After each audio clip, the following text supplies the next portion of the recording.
Hello and welcome to the Afternoon Tune. I'm your host, Josh, and today I got two special co-hosts today. I got Sage and Ulysses from Rated M4 Immaturity. How's it going there, guys? Doing pretty great, man. How about you? Doing going great good here. there. Very good. What is that profile picture? What is that, a fascist elephant? What is going on? Fascist That idiot? is a communist mole man. It's from a video game called Heroes of Science and Fiction. Gotcha. Okay. Interesting there. It's a weird little indie turn-based strategy game. I Okay. recommend looking it up if that's your kind of thing. Oh, communist I've mole almost man. asked about that picture like 5 times, and I kept forgetting. Okay. Very cool. You said it's called the Heroes of what? Science and Fiction. It used to be called Silence of the Siren, but they changed the name for some reason. Okay, gotcha. All right, it's a turn-based game. Okay, all right, very cool there. And this is seems like this is it right here. Um, okay, is this it? Yeah, that's it. Okay, all right, nice. I don't think I haven't played many turn-based games before. This one's a pretty easy one to get into. Okay, very nice there. It's early access, so it's not done yet, but they're making progress. I just like the weird mole people. Okay, very nice there. I mean, with the name I got, there aren't too many mole-related things to plug in, so anything I can get is good. Yeah, I'm trying to think of famous mole. Well, there's Fantastic Four. There's Mole Man there. There's that. There's true. that. That's one. There's Hans Mole Man. From The Simpsons. That's true. That's also Yeah. Those So are the two. There's main Mole ones. from Wind in the Willows. Yeah. There's the mole from Austin Powers. You could do that. You could do that. There you go. There you go. I like that one.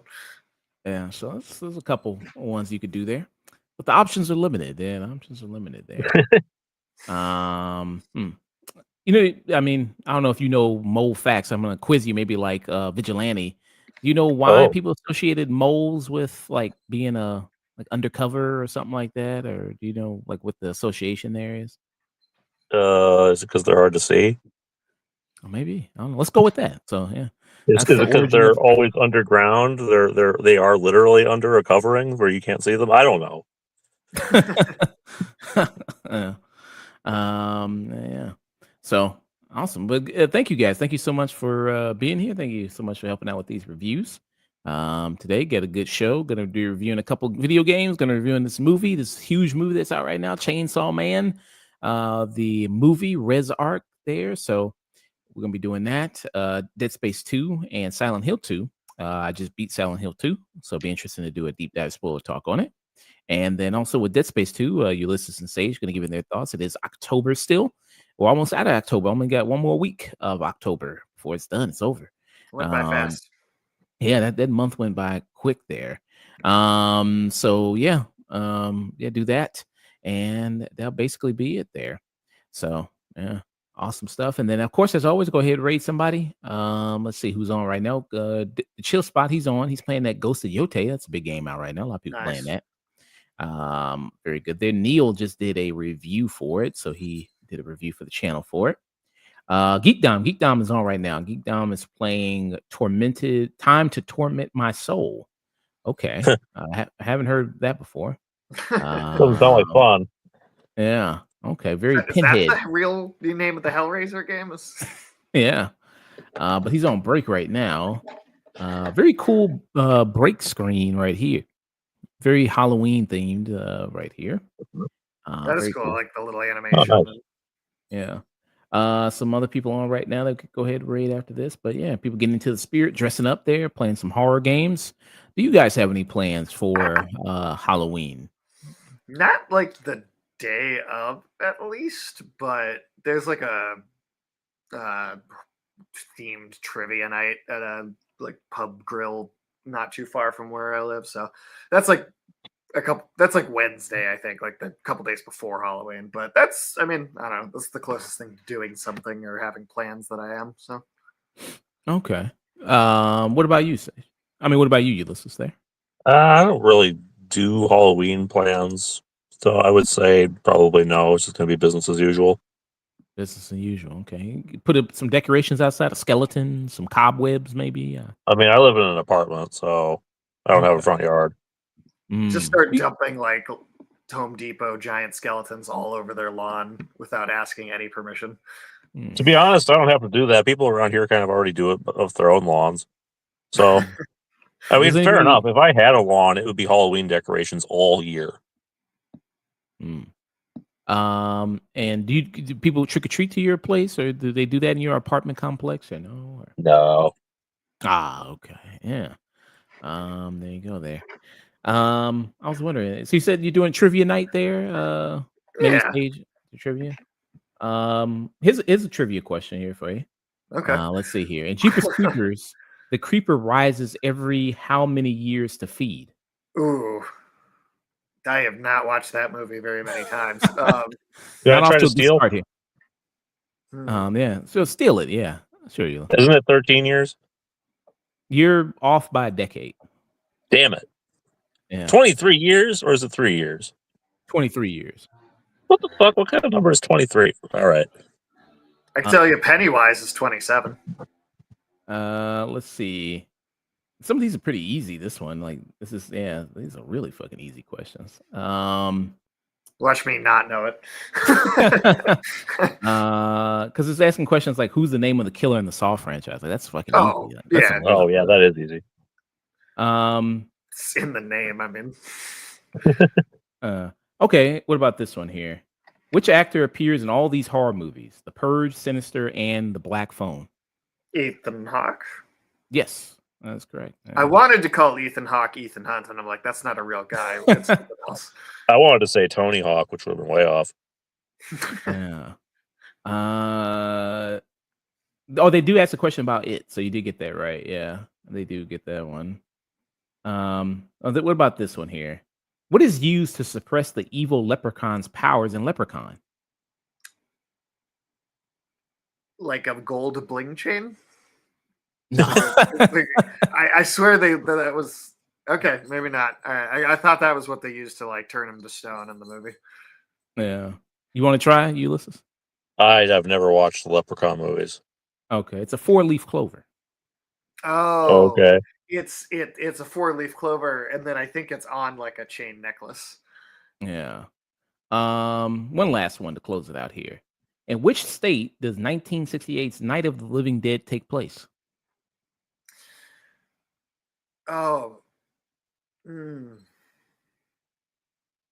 I watched that documentary that literally talked about it just very recently too, but it is not coming to me.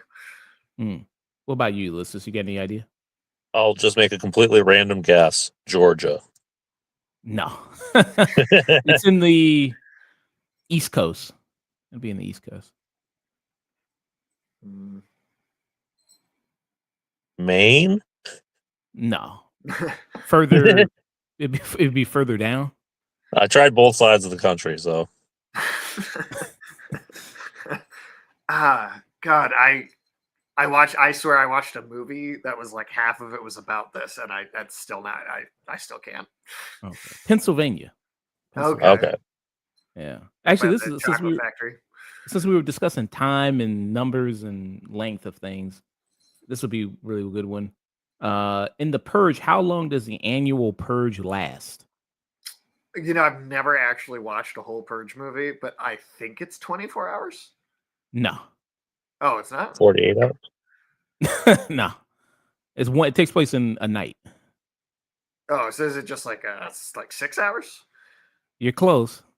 It's half that. Or Oh, it's only 3 hours, really? Oh, okay. No, it's 12 hours. It's half 12 hours. Oh, the other half. Gotcha.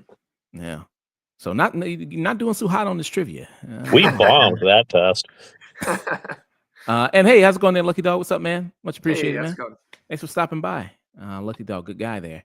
Yeah. But if it's easy questions like what year did Texas Chainsaw Massacre come out, then that's a pretty easy one. Then I think you may be good. Yeah, that's a yeah. Who was the killer in Scream? It's like Ghostface, of course. So, like it's questions like that. It's like, come on, man. But yeah. So awesome night there. Yeah. Oh, he said one night. Well, the question was how many hours in the night does the purge last? Like what's the what's the starting point? What's the stopping point? How long is the duration of it? Yeah.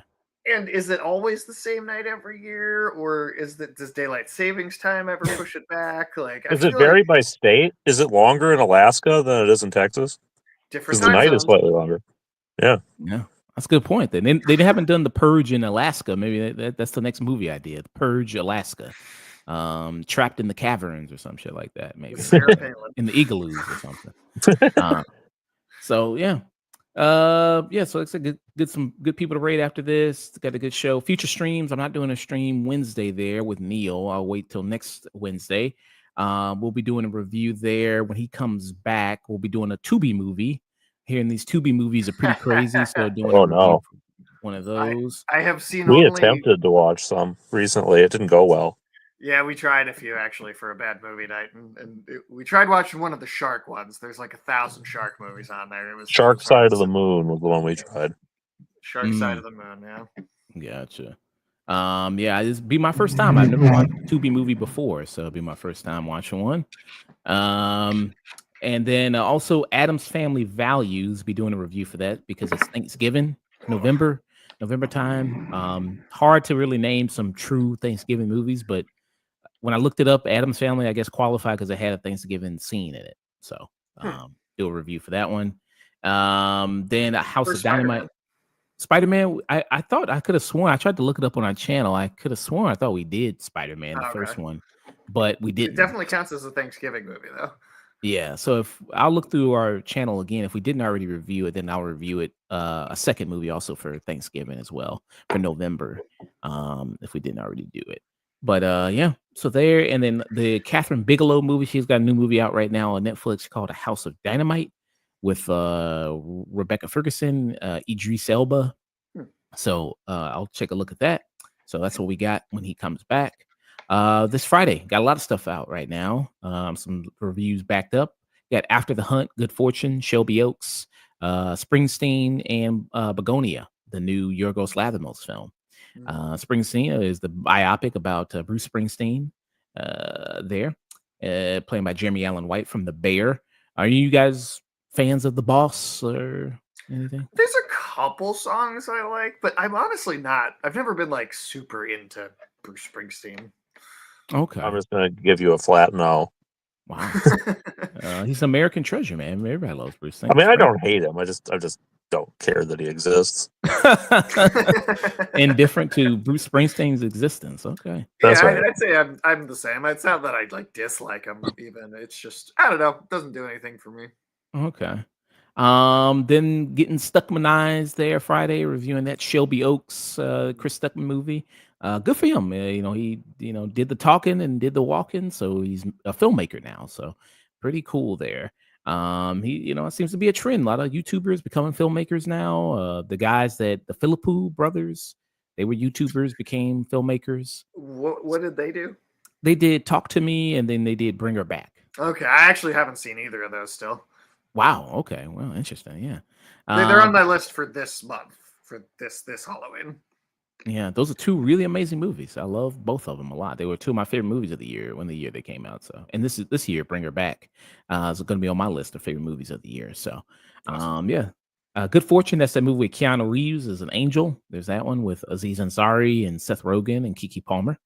There's that going on. And then After the Hunt with Io Debris, Julia Roberts, Andrew Garfield, Luca Guardione is directing that. He did Challengers. And also did Call Me by Your Name. He also did that. Some of these movies I haven't even heard of until just now. Wow. Yeah, I feel like Good Fortune. I didn't see it when I went to the theater. I didn't see them play a lot of trailers for it. After the Hunt, same thing. I didn't really see a lot of trailers for it. Shelby Oaks, I maybe say like a couple trailers for it. Not really a lot. Springsteen, that one I imagine doesn't have a huge marketing budget. Yeah, but hey, congrats on getting Mike Flanagan to executive produce it. Neon is producing it, so that's pretty cool to have that. That's a national distribution. Yeah, that is cool for such a small indie project. That's awesome. Yeah, that is pretty good there. Yeah. And what about Begonia? Have you seen anything about that? Yorgos Lanthimos? Uh, is that the one where you've got Jesse Plemons kidnapping Emma Stone because he thinks she's like an alien or something? Yes. Yeah. Okay, yes, I have heard about that. Okay. Yeah. So yeah, you got that. Which looks pretty good. I'm always interested to check out Yorgos Lanthimos, one of the most weirdest, interesting directors we have working today. So very cool. Yeah. Very I've awesome, man. actually yet to watch a single one of his movies. Really? So, yeah, I haven't seen Wow. any of them. Yeah. Well, you can watch some. I mean, some of his movies. I mean, I haven't seen. I heard Dogtooth is kind of horror. Like Okay. people say that's pretty disturbing. So that's like one of his very early on movies. Hmm. Yeah. So you can maybe check that out. But yeah. So got that Friday. No stream planned for Saturday or Sunday. There, nothing planned then. And then hopefully, maybe Sage will be back again Monday. And doing some stuff there. So very good. All right there. I'll let you guys go ahead, do this Dead Space. Let me pull up my trailers for it and go get started on it. All right. Good old Dead Space 2. 15 years ago this game came out. Okay. Yeah, it's got a big Yeah, anniversary. it was the last Yeah. real Dead Space game. What about the remake? You had the remake there. Well, I count the remake and one as they're both one, right? The remake was good though. Don't get me wrong. Oh.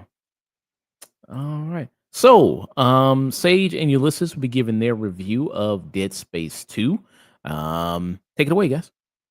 Man, I tell you, I really look back at Dead Space 2 almost as kind of one of the defining games of that generation. Like it is kind of the Resident Evil 4, what that was to like the PS2 GameCube era. I feel like this is kind of that horror game for the PS3 360 era. I don't know if that's a popular opinion, but it made a similar sort of alien to alien style jump from 1 to 2 that I think Resident Evil 4 also was kind of that very similar sort of expansion of action within the franchise. And this, I think, it doesn't even go as far as that, as in terms of as a departure from 1 to 2, but it just refines and tightens everything. And the first game had a few issues too. Like it wasn't perfect, but it had a great start. This game, it's like it took everything that first one set up and it just ran with it. Yeah, I'd agree with everything Sage said. I mean, this game, it was like the first game, the original, it was a little janky to play at times. Great game, but a little janky. This game never felt like that. Everything sort of clicked into place perfectly. Every gameplay element, every gameplay loop, the way the weapons worked, the way the enemies worked, it all felt like they had nailed it down to a science. And so it's an interesting game because it goes by a lot faster than you would think it would when you're playing it, but you enjoy every moment of it. And uh, like Sage said, this is less of a horror game and more of an action game with horror elements because you can kind of become quite the powerhouse over the course of the game, as crazy as some of the enemies are. I remember it getting fairly easy once you start to get your arsenal unlocked, and that kind of helped keep the pace of the game going. It kept moving you through the story very quickly. Yeah, the pace, I mean, it is breakneck. Like the first one, especially the opening sequence, right? It's very slow, and it's great for that game, but it is slow, and it takes a little bit of time to kind of build up, and then the first game, one of its issues was just it really only had the one really good weapon to it, and everything else is kind of eh. So even in the lead up to unlocking more weapons and stuff, but even after that, it's like, especially because you really want to stick to the one, I feel like the first game, you never feel like too well equipped. But in this one, they redesigned some weapons, and there's a whole bunch of new ones in here, like the javelin and the detonator, which I think are both really cool. But this game like just rounded out your ability to fight back in a way that it made you feel powerful, like Ulysses said, but it also is like that perfect sort of I don't want to say full on puzzle necessarily, but there is a rhythm to the combat where you start to figure out like what weapons are best on certain enemy types, and you can kind of exploit these advantages you have over them depending on what environment you're in, and just the way the room is arranged. There's like the detonator is one of the new weapons that got added from the first one to the second one, and it's like a trip mine, basically explosive. So you can shoot it on the walls, and there's these I forget what the name for them specifically is, but they have these like bullhorn head things, and they hide, and then they come out from behind cover and charge at you. And if you use your environment right, you can set up all this detonator stuff everywhere. And I mean, you're basically Jigsaw at a certain point. Yeah, those guys in particular, they're sort of introduced a bit early on, so you can kind of get a feel for what it's like having to fight them when you're under equipped. And those are probably some of the harder enemies in the game. But once you have the detonator, it's like the tables are completely flipped on them, which is an amusing feeling to have in this sort of horror game. And the setting of the game, it's this huge space station, is a really sort of wonderful change of pace from the Ishimura in the first game. And it offers you a lot of very sort of unique glimpses into like the world that Dead Space is. Like you go through like a school, you go through like a food processing area at one point, I believe. It's And like straight up shopping mall too. yeah, because you are in what is essentially this space city, and so you have this sort of post-apocalyptic vibe going on of once all hell breaks loose in the city, which it does right away. That's not a spoiler, and it's very different from the sort of cold, clinical, like mining vessel horror that you had in the first game. And I'll say too, that's one of the things that this is an improvement on over the first one. In that, I love. I think the USG Ishimura, great, setting. Right? I think it's one of the most iconic video game settings there are. But in the original, and I think the remake kind of fixed this, but in the original, I do think in the last third of the game, some of the environments start to feel just a little repetitive. Like it's a little like, okay, everything looks familiar for like a good stretch near the end. And this just did. I mean, I feel like you're moving between all those areas that he just listed. You're moving between them so quickly. None of them ever have a chance to wear out their welcome. And there was actually a zoo level that they got cut mid development that never made it into the game. But I can only imagine how awesome that would have been and what they would have done with that. Here's hoping it ends up in when this game gets its inevitable remake. I hope that happens. Actually, I hope it does eventually. And it's funny though. That also just speaks to how well this game has aged. Like there are things I think you could add in a remake.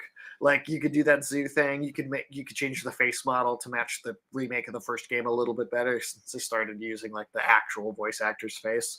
But the game just it's amazing how well it holds up. Like this game came out in 2011. I want to say like February 2011, and it looks like, honestly, it kind of looks like it could have been like a mid-generation PS4 game with how well its graphics have held up. Like I'd say almost a whole generation later than it came out, it's kind of stands neck and neck with a lot of those games. I'd say the jankiest looking thing is like the actual human face animations, but so much of the game is spent with like the helmets on or NPCs that are decently far away, or they're on this like holographic screen talking to you, and so there's this like extra filter that covers up like maybe some of the flaws in the character model, so that makes them look better than they are too. But then the environments and the creatures and the weapons and the lighting system is like surprisingly excellent. Like, and for a time in video games when I feel like we were going through a lot of like, a lot of Call of Duty, a lot of military shooters, it's a lot of kind of brown and gray environments, not a ton of like vibrant colors. This game manages to actually have a lot of vibrant like lighting to it. Like when you're going through the Unitology Church, which is actually where this little moment is taking place in the video. Every room you walk into, there's this blue glow coming down in certain rooms. It's like this like futuristic cyberpunk stained glass, and then there's others that have this like kind of almost little mini rays of sunshine ironically coming out into the hallway. There's just a lot of really cool things in the environment, and it tells a lot about the whole culture of everything through that, and it manages to make Dead Space feel like a universe that you could invest in, and not just like one cool horror setting. I'd say the one thing that makes you go, "Oh yeah, this is an Xbox 360 game," or not Xbox, but 360 era Yeah, game, is the all the quick time events that you do in some of the cutscenes and whatnot, because that was sort of the style yeah, at the time. that But definitely that definitely does. other than that, it feels like a game that is somewhat timeless in a sense, and Um, as a consequence, it still holds up really well now. yeah. Have you guys said what the story is yet? So what's going on in the sequel there as what's advanced from the first one? So the first game ends with Isaac shutting the marker down, at least it's seemingly destroying it, and he gets away on an escape pod, and then there's like a jump scare where the dead hallucination of the girlfriend jumps in his face. So this game picks up, and you see him being, there's a little bit of a recap type thing of stuff from the first game, and there's like a therapist talking to him, and he's in a straitjacket, and he's like hallucinating at the same time, and then it cuts, and it's like several years later, and basically this government sector has been keeping him on ice for years on at this city station. So like years and years have passed, and he's just getting put back into cryo like an alien almost. Mm. And someone wakes you up, shining a light in your eyes. And the moment, I mean, it's I always will remember the way this opens because it is so grotesque. Like the first game takes a good chunk of time to really start getting into intense. This game is just like in your face in the first like minute basically of the game. And Yeah, you have this fantastic, like, what is actually a true horror sequence very early in the game where you are powerless to do anything as just all hell breaks loose around you. And you basically just witness the apocalypse going on in this station, like with all the stuff that is going on with these necromorphs and all that. And yeah, you were just kind of thrown from one place to another right off the bat. There's like two, I'd say, major organizations here. Like there's very much a corrupt government, and there's also the unitologists. That I mean, it's clear who they're making fun of. But this crazy unitology church that worships these markers that create these creatures. And this game starts bringing up this concept of convergence. I don't think they mentioned it in the first game at all originally.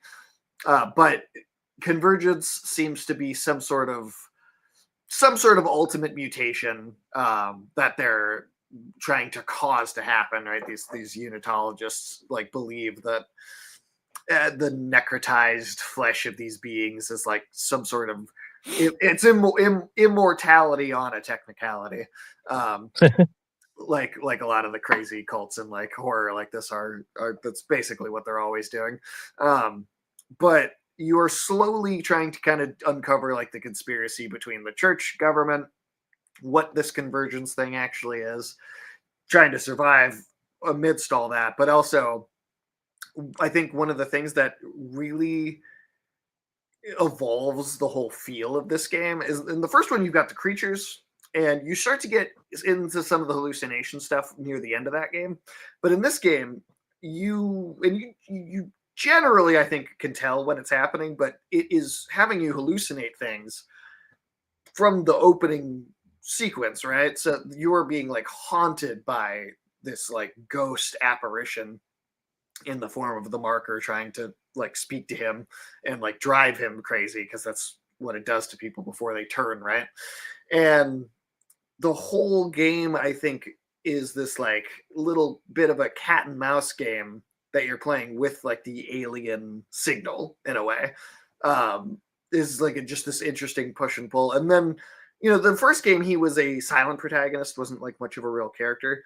That push and pull in this one actually does give him some layers and start to make Isaac Clarke like he's not just nameless space engineer. He's like there's actually like a personality, which was then one of the things that was great about the remake is they brought that same actor back and kind of added his voice to that. Mm.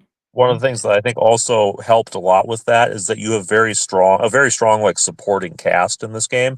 In the first game, you had sort of your crewmates from the repair ship or whatever it was, and they were kind of important to the plot, but you didn't see them that often, and they were mostly just kind of sacrificing themselves to help you get from point A to point B in the grand scheme of things. In this game, you've got a variety of characters. You've got Tideman, who's sort of the human antagonist of the thing. He's sort of like the dictator of the station you're on. You've got, I believe Ellie was her name was. Yes, that Uh, was great. yeah, and Who they she's sort of, ruined in 3. they did ruin in 3. And she's sort of like the sidekick character in this, except she's there for the whole game. Her and Isaac have a pretty interesting back and forth that ties in really well to Isaac's guilt over what happened with Nicole in the first game and things like that. Um, Shoot, I'm blanking on the There's other person I was going to mention on, but Strauss is another big character. He's someone else that had been getting experimented on and whose yeah, mind is also fracturing. And so, kind of throughout the whole game, Isaac is also seeing someone who is just a little further down this experience than he is. That he is inevitably like it is happening to him and it is getting worse. So that's also like a good extra bit of horror. It's just like what he might turn into, and it's like it layers this whole other element of horror on because the creatures, it's like, well, you play the whole game with them, they're not going to be as scary the second time around. So here's something else, a totally other kind of horror to deal with while he's gotten good at dealing with the other thing. Mm. and then you've also got a little bit more of the pacing amplified by the fact that Tideman is constantly sending his goons after Isaac for the entire game. So there's like this constant sort of thing in the back of your head that like these guys are chasing Isaac down. They're trying to find out where he is and take him out. And it's quite frequent that they end up clashing with the creatures as well. So you get that sort of like multi-factional little war that Isaac is caught in the middle of.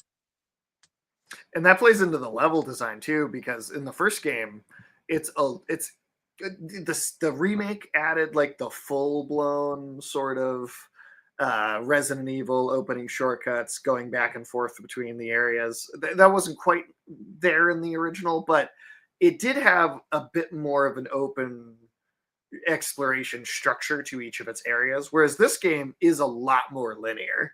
That's also kind of that Resident Evil 2 to 4 sort of difference. Like there's a lot less like tons and tons of side rooms and they all feed back in and it's all like at one big maze. It's much more of a like go go go. We are moving through these set pieces in these locations, and there's like big set pieces in this, like in like very very cool ones. The I mean, just the kind of opening, not opening, but like first big one in like end of chapter 1 or chapter 2 is this like huge like train sequence that is so memorable. And I mean, it's up there with like the Uncharted 2 one. And it just, there's early on, even there's these just big bombastic sort of things, but they all work too. It never goes too far outside of the tone of the original, like it stops itself before it ever gets like completely ridiculous. It always feels like this natural kind of plausible extension of what the world already was. Mm. Okay. I mean, you praised a lot of stuff with this game. You praised the action in it. Is step above being the first game there. It seems like there. Any major issues at all with this game? You think? I, I mean, I think Ulysses said one thing is like going back to it. There are a lot of QuickTime events that maybe could be, if they were to do a remake, you maybe would find a way to have less of that. But I mean, to be honest, there's not too much that sticks out as a negative in it. I mean, it's got all this great gameplay, all these great enemies. I think the story's actually quite good. The voice acting's quite good. It is able to just evolve what it is as a series. The pacing is tight. I mean, yeah, it's almost hard for me to find room to like really dig in and go like, this is something I would change. And even to the point of the replayability too. I mean, there's like unlockable difficulty settings and challenge modes and Some fun special novelty bonus. items. Yeah. If you could beat like the hardest difficulty, you get a bonus weapon, and there's. Yeah, I don't know. I really am. I can't really, and I tried the whole time we've been talking about doing a review for this. I've been like, what's just something bad about this game? And I'm just like, I don't know. I really couldn't find anything that like bothered me. Yeah, Mm. with the way I looked at this game, is up until the remake of 1 came out, Dead Space 2 was like the strictly better game when compared to 1. It is a different tone, so if you prefer pure horror, 1 is probably more your thing. But 2 fixes all of 1's problems and is then just like it's a game that's hard to find fault with in a lot of ways. Like the story is I think better in this one. It was good in 1. It's better in this one. The weapons are a massive improvement in 2. Like there are some weapons in 1 you would just never use because they kind of sucked. At least the remake fixed that. But before we had the remake, 2 was what fixed that. Every weapon in 2 is satisfying to use in some way. The enemies are, you get a little bit more diversity in the enemy roster in 2, and that makes the combat, just as fun and fresh as it was in 1. I struggle to think of anything in 2 that I was like disappointed in. And you mentioned a good thing too with the way like 2 made all those improvements before the remake actually had the chance to, and that's true in a bunch of ways. The enemy variety, there's a couple more enemy types in the remake, and they're from the second game that they like re-added in. The one thing we haven't mentioned is from the first game to the second game. In the first game, you'd have the zero gravity segments, and you'd be like suctioned to the floor, and then you'd like look up and click a spot, and you'd like do like a very controlled jump, and then you'd be on like another surface, and then you'd walk on that surface. In the second game, they completely changed that stuff out, and it's like full motion, like being able to fly around, and there's little boosters like jet boosters on the suit, and then you basically get to be Iron Man. It's kind of a little bit of an Iron Man thing. But then in the remake, of course, they changed all the zero G sections to be what they are in 2, but 2 came up with that design first. Okay. This game here, so when it came out there in 2010, it was supplemented by several other multimedia projects, including the novel Dead Space Martyr. Have you read that novel at all? I actually have that on my shelf back there. I have read it. Okay, is it pretty good? No? I thought it was decent. Yeah. It's not like amazing, but I thought it was, especially as like a piece of lore in a world I was already interested. I was like, this is good, totally good enough to be this kind of tie-in. They had an animated it back movie in the day. called Dead Space Aftermath. I have seen the animated movies as well. Those were not as good. Those were okay. There's some cool things in them. There's a lightsaber chainsaw that is never used in the games that I think should be. But those were all right. They were all right. Okay. What about you, Ulysses? You saw the animated movie? I did not see the movie. Oh, okay. Fake fan, man. You got to see the movie, man. Gotta watch it. There was another game that was a spin-off called Dead Space Extraction they released actually exclusively for the Wii originally, and then it came packaged as like a bonus for the 360 and PS3 versions of Dead Space 2. It was this weird little like made for the Wii like on rails like light gun shooter. Okay. I also see another spin-off game called Dead Space Ignition. Yeah, that was like a action puzzle game.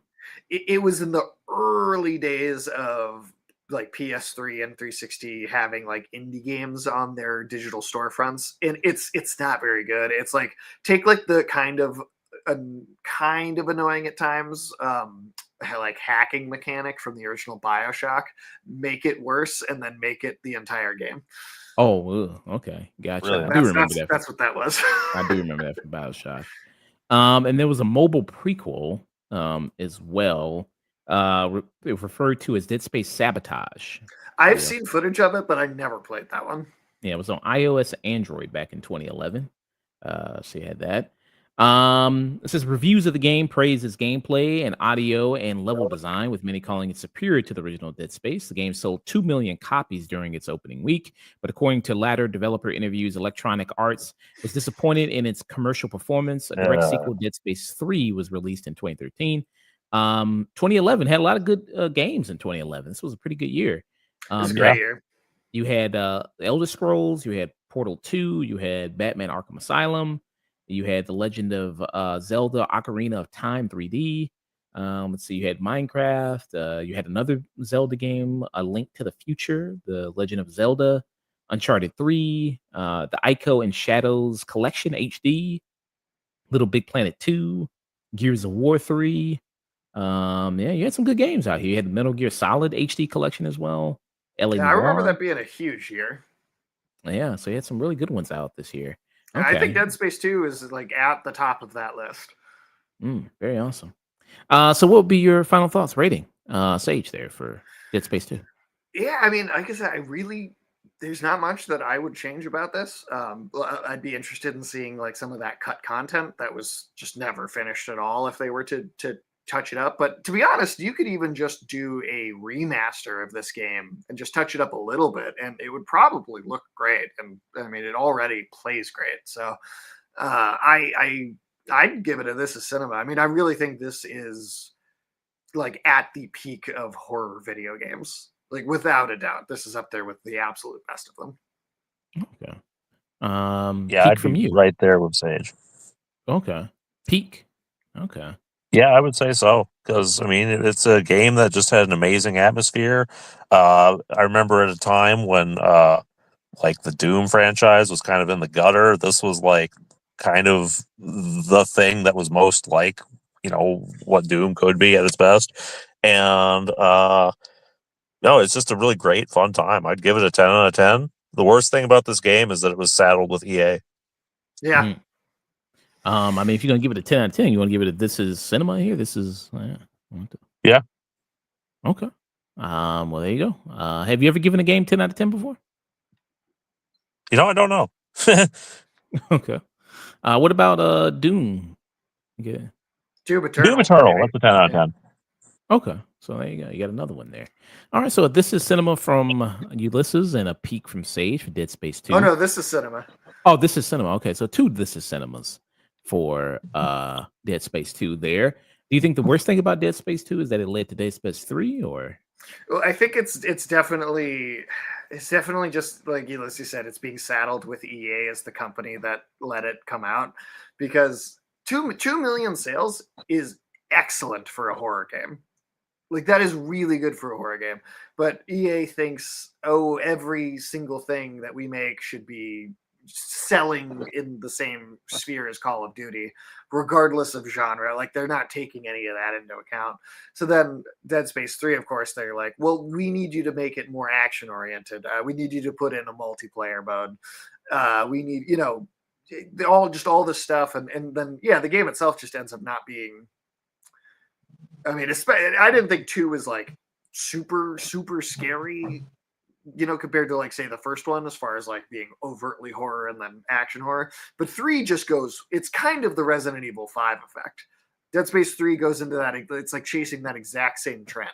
It's like the EA wanted it to be like a Gears of War game. And that obviously that's just not what it is. You want that, you got to create something that is in that style to begin with. Gotcha. Okay. So you go. And Dead Space 3, I guess from people is the weakest of the games. Oh, easily. And we are probably like nicer to that game than I think most people, and we would still say easily. Okay. Nice. All right. So that was you guys' review, Rating and from Charity's review on Dead Space 2. All right. Thank you, Ulysses.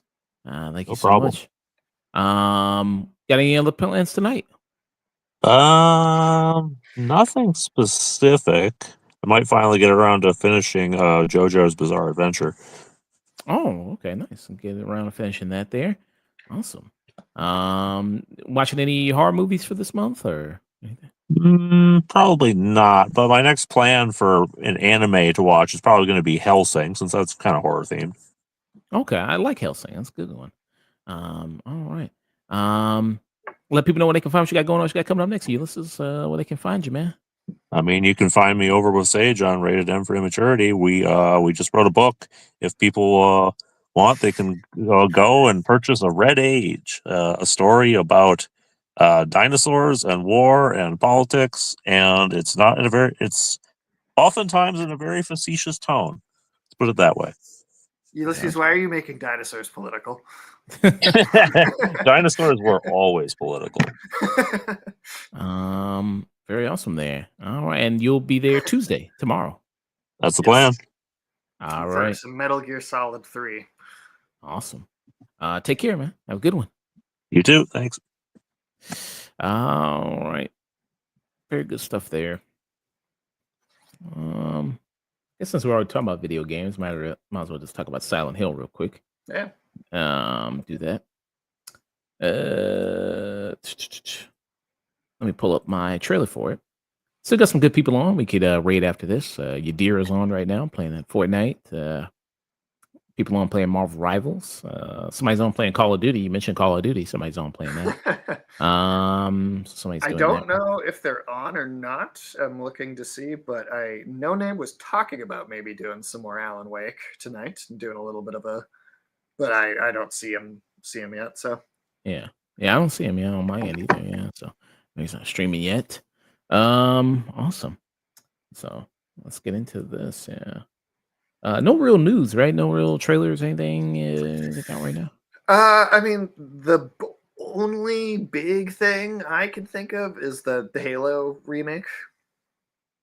I mean, it's not something I'm super invested in personally, but it's kind of the only big news thing. I guess I'll wait till I collect some more like notes about like the whole collab that Halo and GameStop and Trump and all that other stuff. So I'll wait till do that there. But I guess this is a an official post here. So this is GameStop, man. Your old company, man. Yeah, there you go. For a very brief time, and trust me, it wasn't a good time.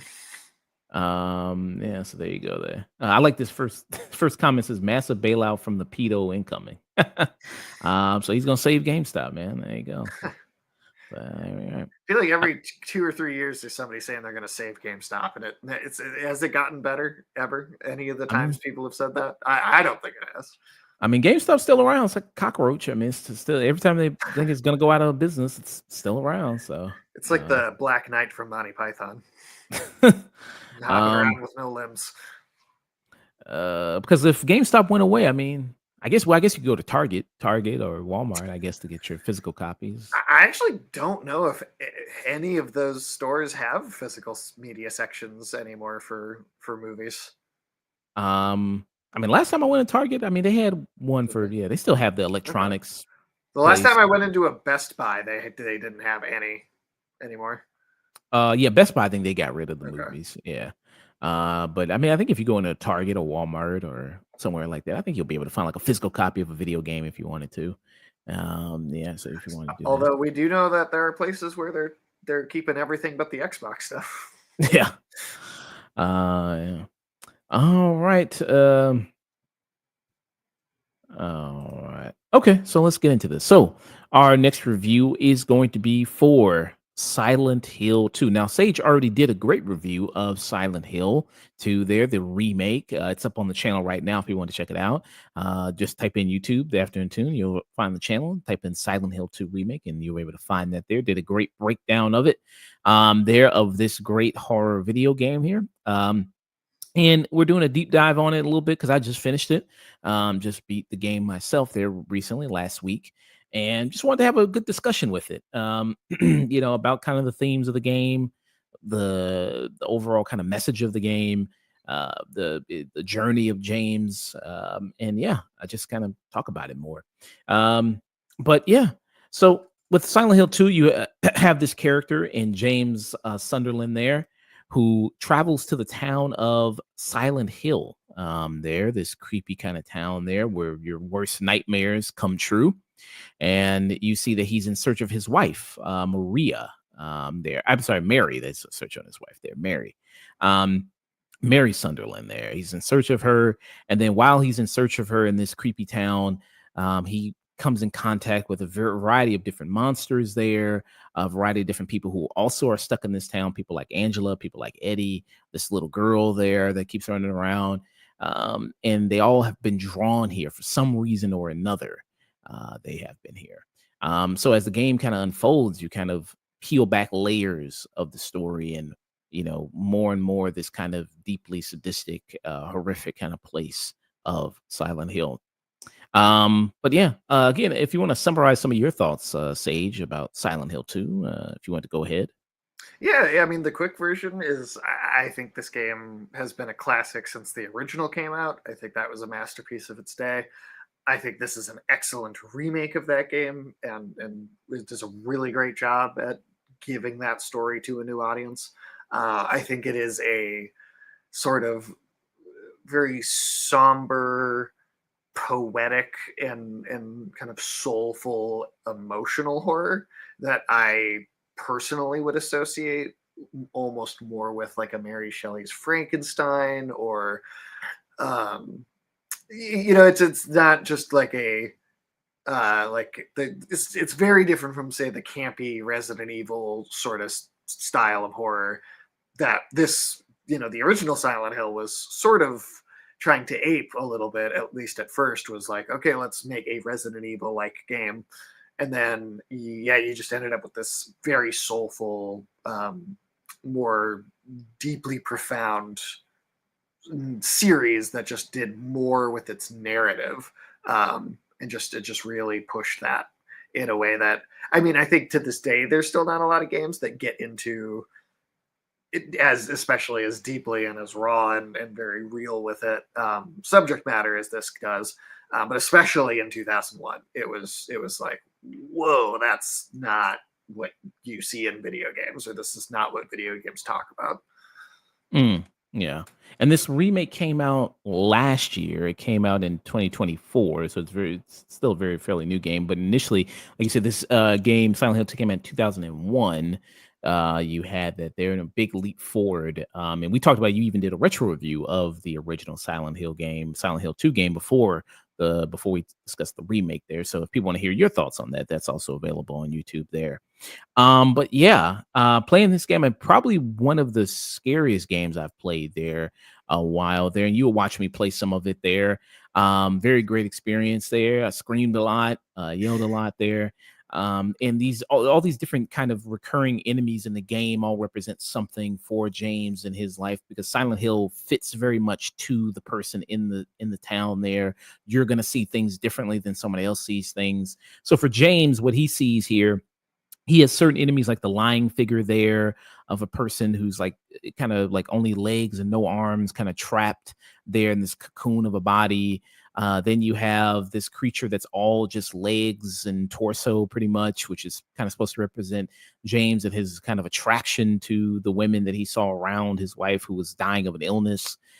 There are also these sexy nurses there that come up there that kind of are in the game as well, with their faces covered. That's also supposed to represent James and his attraction to the nurses there that you have in the game, that he saw when his wife was dying in the hospital. That's also a major thing. And then also you have these boss battles in the game as well, one of whom was Eddie in it, who's also in Silent Hill. One of the best boss battles there, for me, or just the most terrifying creatures, is the abstract daddy that you fight.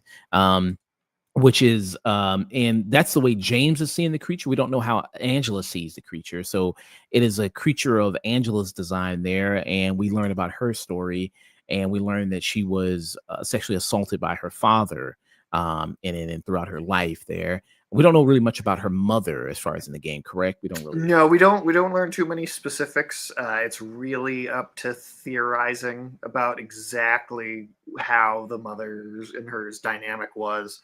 Um, we do know the brother was also, there with what the father was doing at the very end. One of the last scenes in the game, when there's the fire in the staircase, there's two bodies on the wall. One of them's the father and one of them's the brother. And you do read some like newspaper clippings as well, that she, there, that knife that she hands over to him, the kind of the second time you run into her, very much was the murder weapon. Like she again, just like James, she came straight to this place from Mm, what happened. yeah. And this is the creature right here. So it's like this kind of bed frame, but it's two people, one person pinning down another person on it.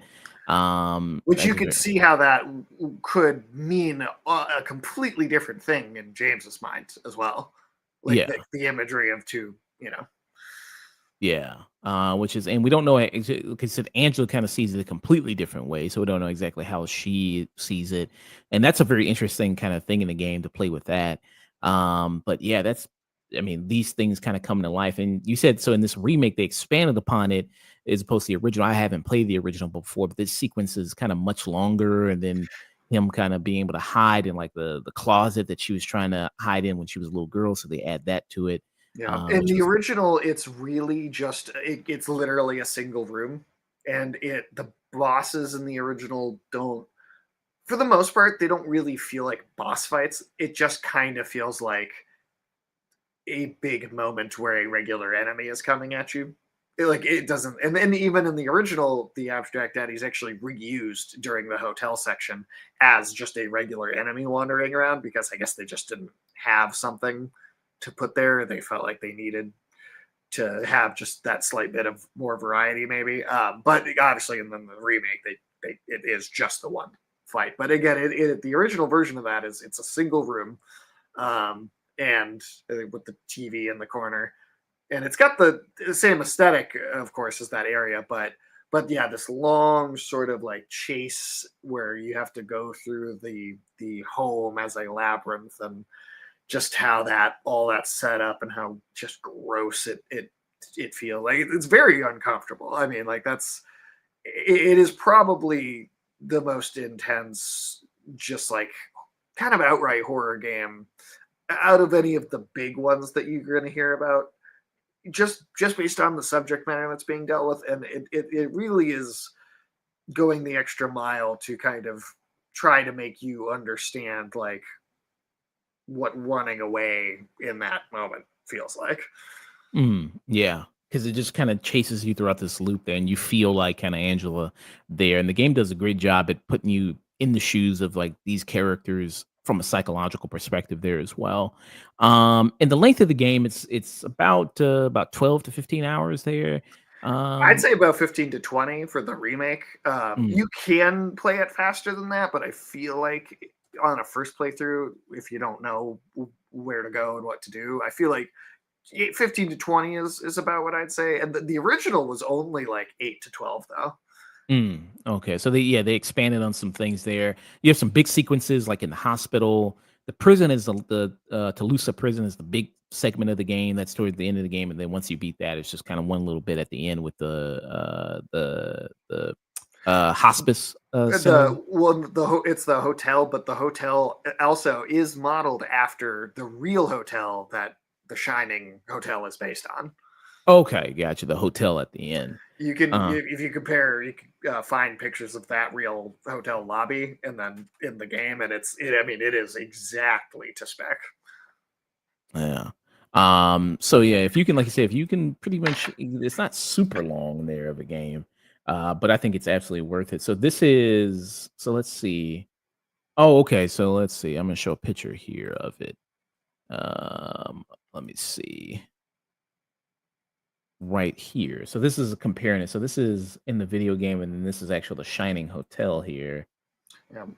So this is the Fun fact: in the first Silent Hill game on the PlayStation One, the creepy like elementary school that you have to explore is an exact replica of the school from Kindergarten Cop, Oh, okay. the Arnold movie. It's a weird reference, but it like the whole layout. And when we get to the end of the game, we see that so the reveal gets made about James. We see him playing the tape. So he's the one that ended up killing his wife. Yeah, she didn't Um, die 3 years ago. She got yeah, diagnosed 3 years ago. She yeah. died maybe 3 days ago.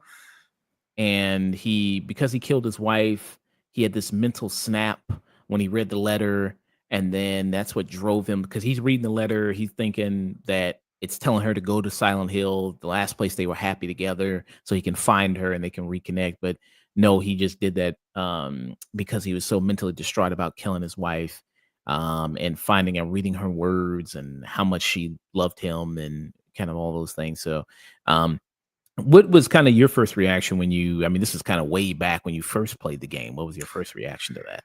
Well, I mean, I think there's, somewhat of an intentional sort of sense of betrayal that the game is trying to create between you, the player, and the character that you're playing as, the pair of shoes that you're kind of walking through this world in. But I think ultimately what the game is trying to do there, it's like it's an evil action, right? No matter what, but it is trying to explore a very realistic way in which that sort of situation could happen. And it's not to say that, oh, all of a sudden you're playing as the villain and this guy is evil and blah blah blah. It's just it's trying to, and I think it's a complex set of emotions that the character has, but it's trying to show you how a normal person can allow the roots of evil, right? All those negative emotion that are the roots of evil to grow into evil and for evil to come out of it. I mean, it is, there's a part of it that's genuine pity that does want to not see her suffer. There's part of it that is hatred and resentment and anger. There's part of it that's, I mean, I think people, maybe if you've never done, and I haven't myself, so that's not coming from personal experience, but even secondhand experience, if you kind of just see the long-term toll that, like, Jake being, involved in like the hospice care of someone who is deteriorating and is like only going to go one way. There is just a complicated series of emotions that went into that action, right? And I think probably when I first played it I was younger, and I know that I did not process all of what it's saying and how much it's able to say.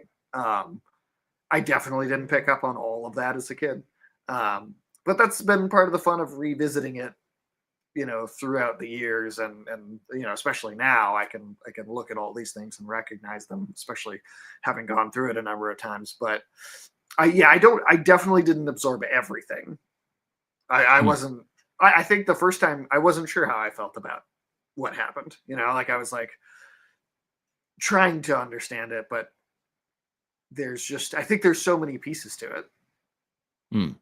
And which ending is considered by the creators you think is like the definitive ending? Because you like Silent Hill games, you said like with a lot of these, you have multiple endings there, some joke ones, some serious ones. The most common one that people are going to get is the water ending where James drives his car into the water. Is there like a one that the creators say is like one of the definitive ones or? So I'd say generally, like first time playthrough, I'd say you have like a 50-50 shot of getting in water or leave. Those are like the way their kind of system in the background works. Those two like start like an equal place. There's a third ending, that Maria, that you can. Those are the three that you can get on a first playthrough. Everything else is locked behind a new game plus. So they've said though in the past, not the joke ones, but they have said that they don't think that there is truly like a canonical ending. Like these endings, I think, are all kind of in a conversation with each other about the themes of the story. Like just one ending, I feel like isn't totally complete without being able to look at the other ones for additional context. And I think that's even more pronounced in the remake, because in the original, whether you got in water or leave, there would be a scene of James at Mary's bedside before the last part would play. But in this version, they cut that out of the in water ending, and so you only get that scene in the leave ending. So even more reason that you kind of need both of them to really work. So I'll play a little bit. I got the water ending, so that's one I got. Where do you think it's a good place to start? Do you think where you hear kind of the letter from Mary, or you think I mean, it's a long letter reading, but it is some of the best writing, I think, in the game. And I will say, that's if there was one thing and I think I want to say I said this during my initial review, but if there's one thing I do think the original still has over the remake is just a little bit that letter reading, like the delivery of the actress in the original version, because like it's like the first time she's reading it, and she like can't read it without kind of crying through it. And it's like it's just this very raw sort of delivery, and they use that like first take for the final version. So it's not to say that the actress did a bad job in the remake either, but it was one thing that was just like maybe impossible to totally replicate. And the actress right now, she is playing Silent Hill 2, the remake, on Twitch. She is, so people have been following her journey there. This is the Do you know where actress. else you've seen her? I don't know. She was one of the weird Norwegian women that were singing to Aquaman in the Justice League movie. Oh, okay, gotcha. I want to see. Like, let me see if she's there. Um, oh, this right here. Okay. Yeah, Okay. Yeah, I did not know that. Okay, fun little they're thing. they're like they're like collecting his sweaters that he leaves on the beach to smell. Okay. Also.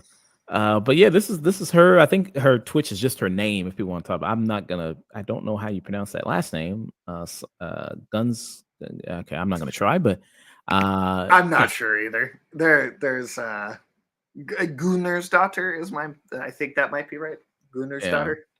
But she's fantastic in it as well as everybody. And then she's playing dual roles, where she's playing Maria and Marie. And Marie is the kind of Silent Hill version of Mary, this altered version of her, this distorted version.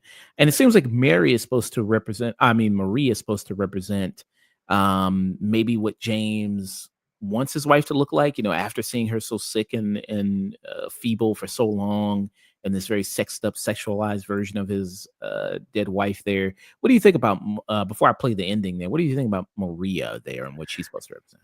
Yeah, no, I mean, I think that's all dead on. That's a very good read of it. I will say that you could even go a little deeper too, and there's a lot of like Jungian psychology I think at play. I mean, Pyramid Head is sort of like the shadow, right? But I think Maria is also intended to literally be the anima, which is in that like kind of whole field is the idea that like the male mind has like a feminine aspect kind of in it somewhere that can like that is representative of like how you see the opposite sex a little bit. And so I think part of the idea is that she's literally James's anima given form. And that comes with all those details. That comes with kind of this superficial sort of fantasy of his wife that, yeah, I'm sure he would have thought of because she was sick, and he wished that, he just wished all these other things. He couldn't be intimate with her for years and years, and was so, kind of pent up and sexually frustrated. And yeah, Maria represents all that. But I think what then, they haven't done it yet for the remake as of right now. The original game had a secondary little thing it was like a half hour long, though it was very short, but you played as her a little bit. You got to know the character just a little bit better. And especially with the context of that, it really does seem to be that she's not just, and this is where Silent Hill goes from, the kind of purely metaphysical and the metaphor of everything to this is still physically supernatural and like reality that is occurring here. But she is like a sentient being that Mhm. desires at least to have her own free will.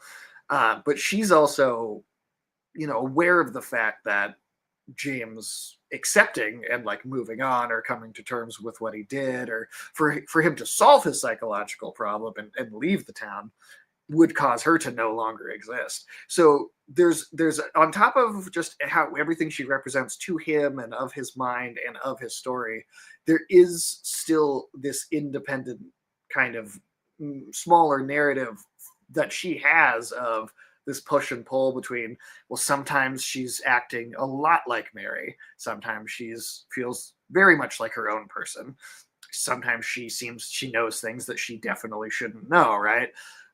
And there's just this interesting, I think, character arc that she has of desiring to continue to exist, and she's basically in survival mode the whole time you're seeing her. And on a first playthrough, it would probably seem like she's that way because there's monsters everywhere. But with all the context of everything, it's really more that she is one of the creatures that is trying to survive James in a way. Mm. And this is a little bit of Mary right here. I mean Marie there. Damn, I'm like James. You don't know which one is which. You're not. Do I look like your girlfriend? No, my late wife. I can't believe it. Your face, your voice. You could be. My name is Maria. I don't look like a ghost, do I? Was this music in the game? I don't remember. Was this? Warm. Oh yeah, Sorry. there's Okay. like, Got and confused. it's from the original. They have these Hey. kind of Where are you Porno going? type music. weird like I need to find Mary. they're like soft say she rock, died. like kind of goth soft rock, like every cutscene's got a little something like this. in Yeah. it. 3 years ago. It's just.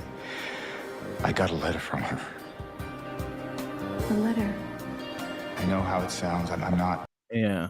So you kind of got that, which was yeah, great all around there, and the way she kind of plays with it, and you see what kind of happening with her ending there. I'm gonna play her ending in a bit there for it at the final moment of the game. Yeah. Well, Um, and there's also just when you know what is going on and you read the facial tics on James that whole time, you can very discernibly see the whole game that he does know what he did. Like there's this very specific and kind of like you can read the denial on his face, like in all of his micro expressions. There's like constantly these moments where he's like, "Oh, but he like almost says he did it," or he almost gets too close to referencing what happened, and he'll stop, and then it'll be like a brain fog comes over him. Or one of my favorite bits is the opening shot of the game.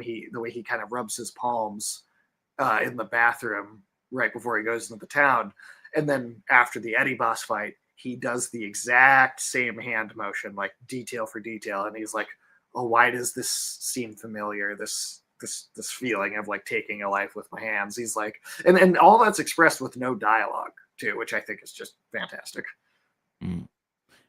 So I'm playing a little bit of this water ending when you have Mary who reads the letter there. I'm gonna play a little bit of this.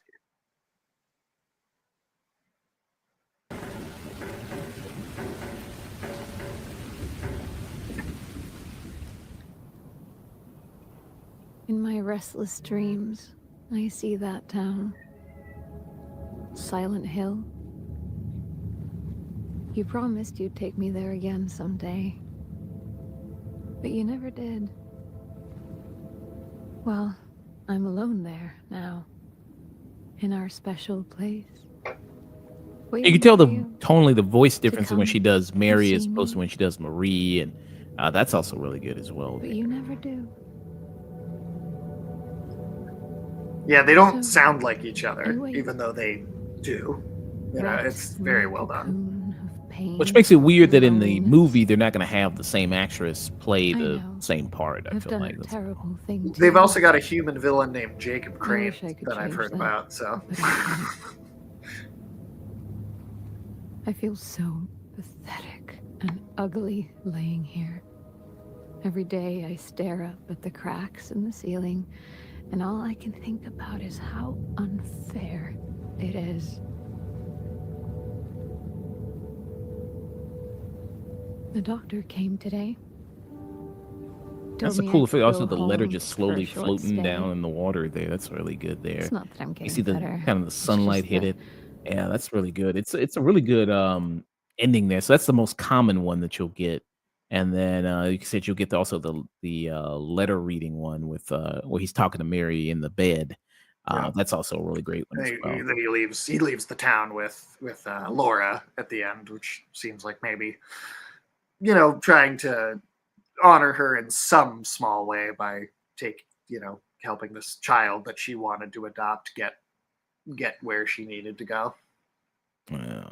And then you also mentioned Pyramid Head. So Pyramid Head, what he's kind of doing is he's the, judge, jury, and executioner, I guess is the form he's kind of taking. Yeah, yeah. He's effectively, I guess I describe him as two things. He is the Jungian shadow, right? He is James's shadow. It is that sort of, I am trying to deny the dark side, or, the part of me that is bad. I'm trying to pretend that that's not part of me, that that's something else. And so, of course, it's manifested as its own thing, and it's also a manifestation of him believing that he needs to be punished for what he did. He is not. James is very repentant of it, but he doesn't. He sees that as like he deserves to be horribly punished for, like he hates himself, right? And so this thing is all of that punishment and hate and then just kind of the entire dark side of him kind of given form, but it's also constantly trying to lead him towards the truth, right? Towards like, look at what you did, look at, like, that's why it keeps killing Maria over and over again throughout the game, is it's literally trying to go, this is you doing this, look at what you are doing, or look at what you did. So it's very, in a weird way, Pyramid Head is in a way the good guy, and Maria's the bad guy, as far as like an angel and devil that are sitting on your shoulder telling you what to do or trying to influence your decision making. Pyramid Head is he'd be the angel on your shoulder in this weird roundabout way, and that really, I think, is coming from because one of the biggest influences on this game was the film Jacob's Ladder. Mm. And in that film, it's kind of ambiguous as to whether what's going on in that film is fully supernatural or if it's more of a metaphor and it's all in the mind. So that's playing with some of the same ideas. But in that film, it's also very much this idea that, like, as you die, there are what seem to be demons trying to burn you. But then they say, if you look at it from another perspective, it's angels burning all of what you don't need away. And the more you struggle, the more painful it is. So that's like an element of that film that I think is very clearly being kind of referenced, and they're basing some of how this works off of that. Mm. Yeah.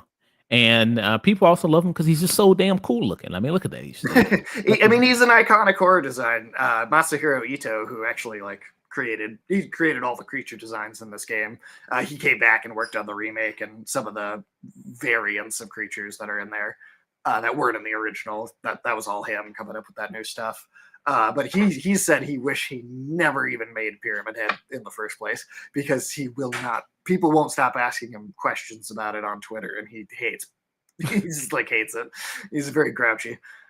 Yeah. But yeah, and you can't kill the enemy in the game. You never can kill Pyramid Head. Nope. You just gotta kind of run away from them. There is kind of a little bit of a boss battle at the end with them, but they killed themselves there because it's James finally, like you said, you were talking to me in the stream, finally admitting of what he did there and coming to terms with it, so that he doesn't need Pyramid Head anymore after that. And in those boss battles, you can make them go faster by shooting. Like, there's like some effect it's having on how quickly the situation goes, but that also does push you towards like the in water ending. Like, that's one of the small behaviors in the game. So if you don't shoot back during those scenes and you just run away until they're over, that pushes you closer towards the leave ending. So there's a bunch of like small subtle behaviors like that. Gotcha. Or, one thing that can make the leave ending more likely is going into your menu and examining the photograph and letter from Mary that you have in your menu. Just taking the time to go look at it makes one ending more likely, versus the knife that you take from Angela that she gives to you because she says, I don't know what I'll do with it if I have it. If you go into your menu and examine that a bunch of times, that kind of implies that James is thinking about doing it himself a lot, and then that makes that ending more likely. So it's again, it's all these little things that you can do. It's not like you choose something at any point in the game. It's a series of small behaviors of how you interact with the game. Hmm.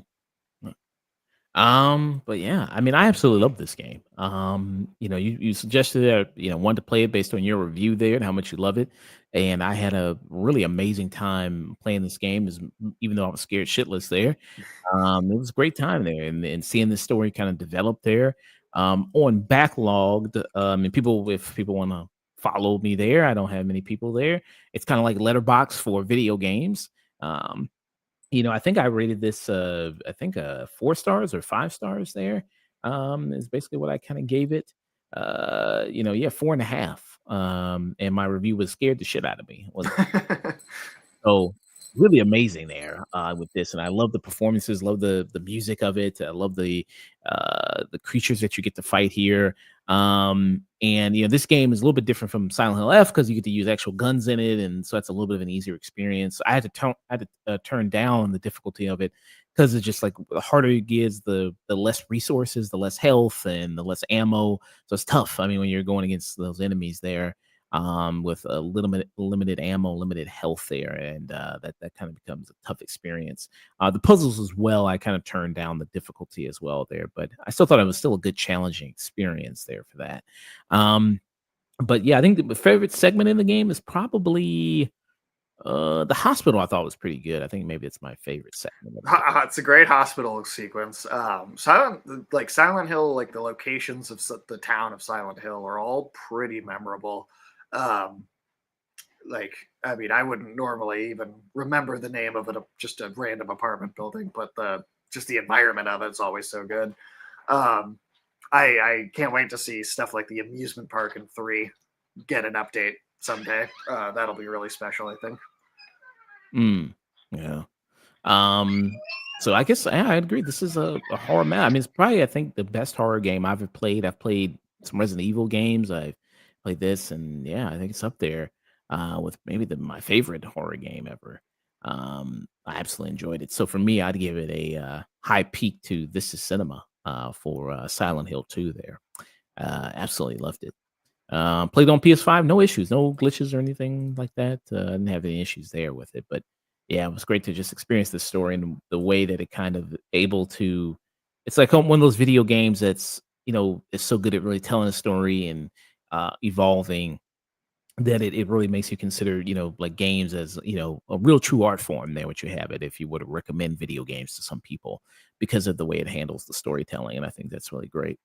And it Um, honestly is doing it at like the peak of what video games do, because especially when there's all the symbolism and everything, and you kind of know what to look out for, just the way the environments are constructed are often symbolism for the things. And that's not even just the enemies; it's the entire structure of the game world. So it is, even when there's no cutscene happening, like the game is through the environment still telling that same story to you.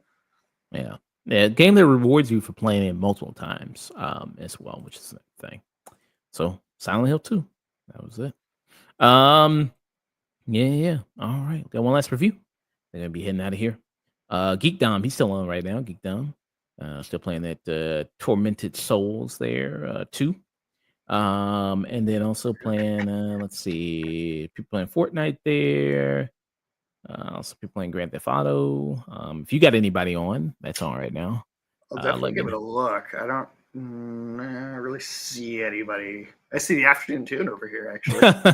Yeah, those assholes. Yeah, yeah. But awesome. All right, let's get into this last round. Pull my notes for this. Go ahead, get started. Is it Rez or Resit? Raze. Reze. Okay, Reze. Good stuff. All right, let me close some of these tabs out. Okay, so our last review of the day is going to be for Chainsaw Man, the movie there. Reze arc there. So this is a segment from the manga here that you got that they've adapted into a film. And you see the part of the manga is pretty short. It's a pretty short kind of segment there. So they adapted it into a film. It's out in theaters right now.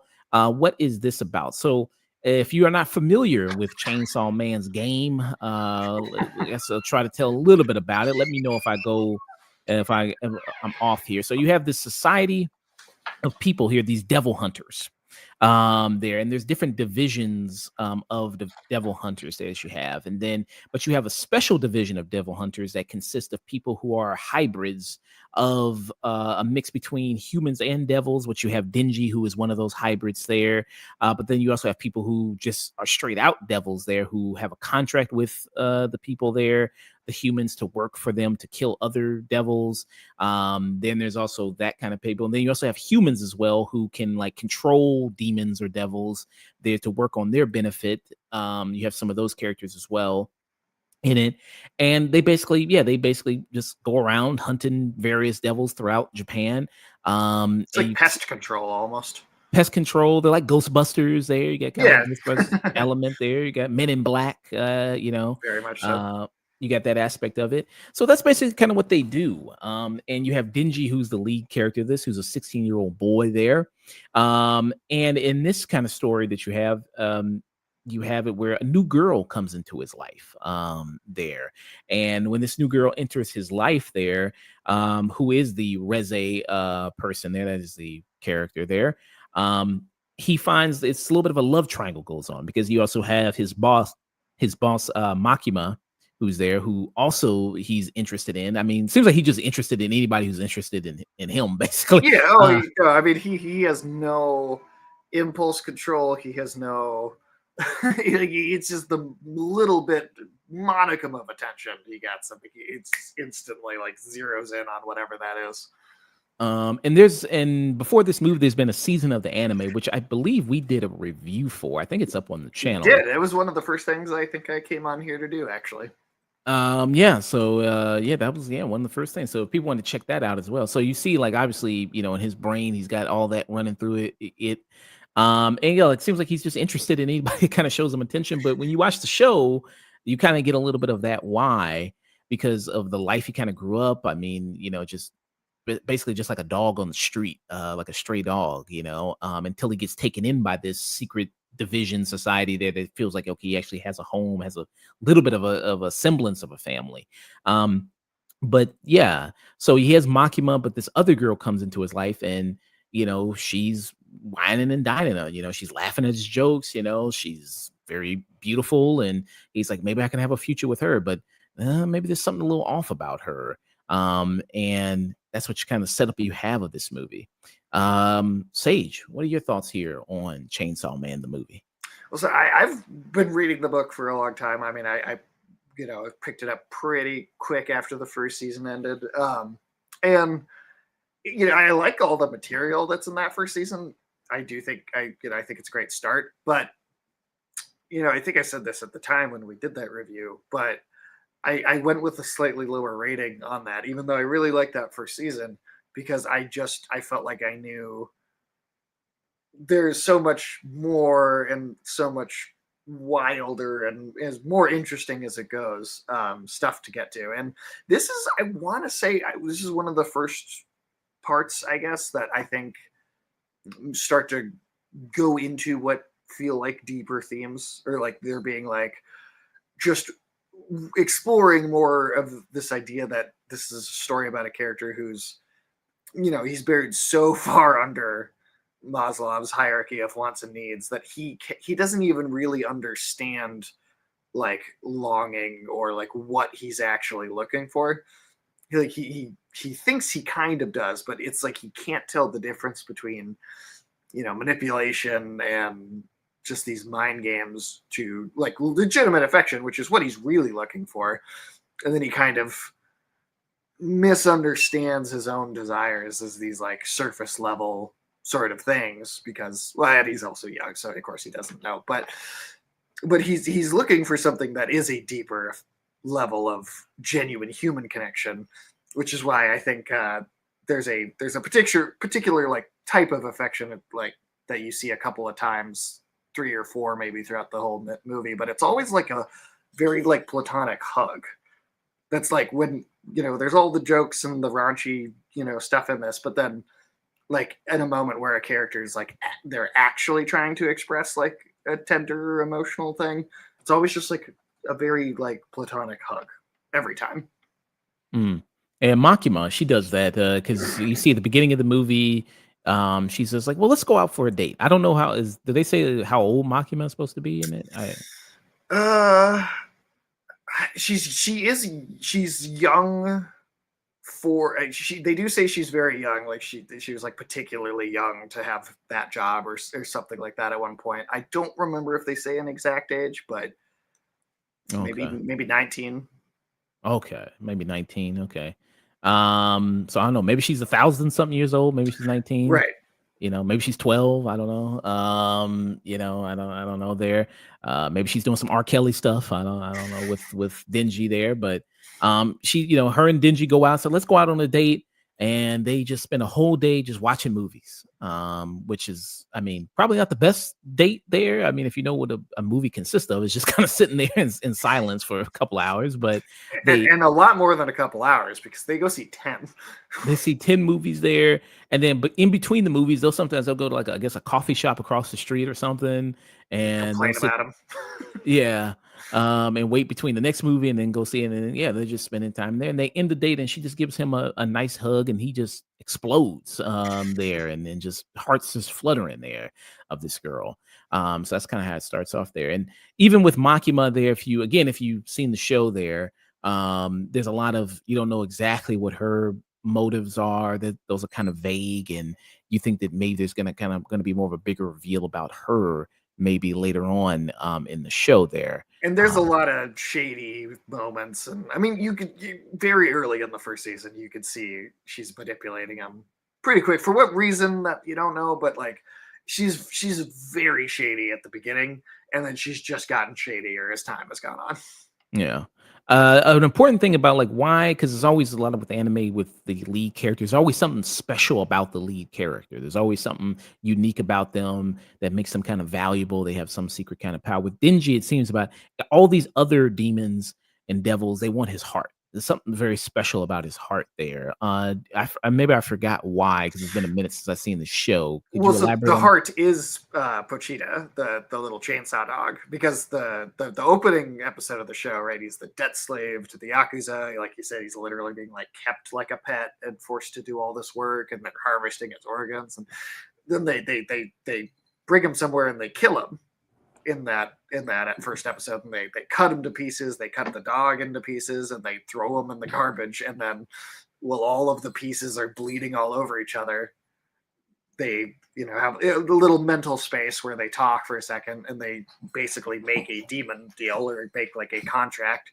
and then he like comes back together, but the dog is, it seems like the dog is gone because it's you only ever see it or hear it talk in his mind in like dream sequences ever after that, but it is literally physically his heart. And that's actually something they mentioned very, very briefly in like just that opening bit. But they say that his mom died of some sort of blood disease. I don't know if it's blood cancer or something like that. But he's also just dying of this disease in this first episode as well. And the only reason that he no longer suffers from that is because he kind of healed him and kind of put everything in his body back together. Yeah. And this is Pochita right here.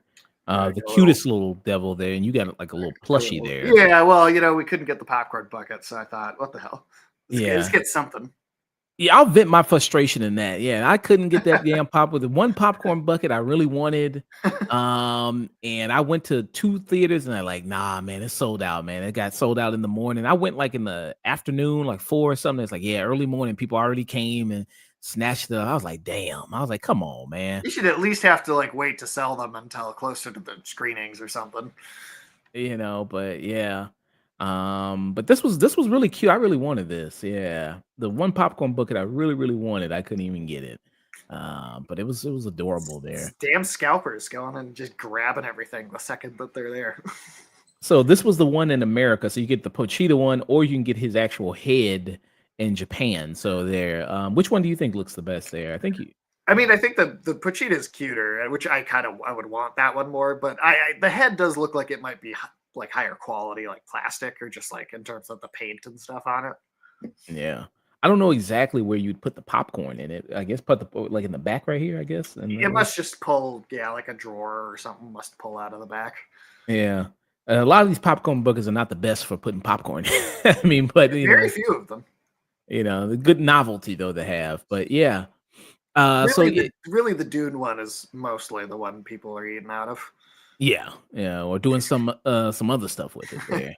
Eating out. I don't know. But that's what you have. So a lot of people want his heart. Is kind of what a lot of people want. Yeah, there's something about the chainsaw devil, which is what Pochita is. There's something about him. The thing is Denji's not even special, right? Like nobody wants him for him, which he says at one point in dialogue.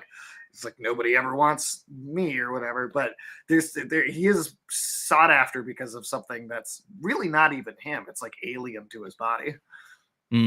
Yeah. So we don't know exactly yet why exactly that's so valuable there. We don't know exactly that, but it is, and a lot of it is people kind of always going after it. Um, but yeah, a lot of this. I mean, you watch the trailers for this, and you see all the amazing action, and it's glorious action. I mean, it's orgasmic almost when you actually see the final third act of this, and everything's going off. I mean, poor Japan. I mean, it's getting destroyed. Like, I don't even know how it's a city left there. What they do. Yeah, I guess part of it's just they're so used to this. It's almost kind of I heard someone else put it this way, like superhero logic, right? Like this world is just this happens all the time. It's not like the demons and stuff are like hidden from the public.